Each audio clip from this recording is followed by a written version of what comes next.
এইগুলো যদি এখনো ঠিক না হয়ে থাকে তাহলে ভাই আপনাদেরকে আমি একদিন সময় দিচ্ছি, ঠিক করেন। আপনি কয়দিন সময় দিলাম?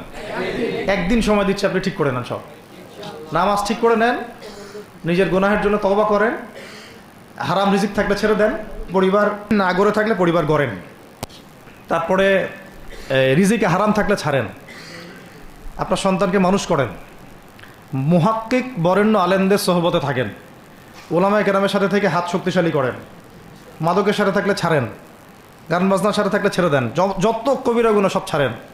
ছেড়ে নিয়াত করেন যে আগামী যদি আমি 10 বছর বাঁচি 10 বছর, 20 বছর বাঁচলে 20 বছর, 100 বছর বাঁচলে 100 বছর আল্লাহর জন্য ঢেলে দিব ইনশাআল্লাহ।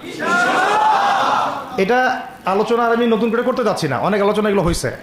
আলোচনা শুরু হচ্ছে কোত্থেকে? এখন আমাদের কাজ আছে একটা। আমাদের কাজ 1 নম্বর কাজ হচ্ছে এখন পরিবর্তিত বাংলাদেশে কোনো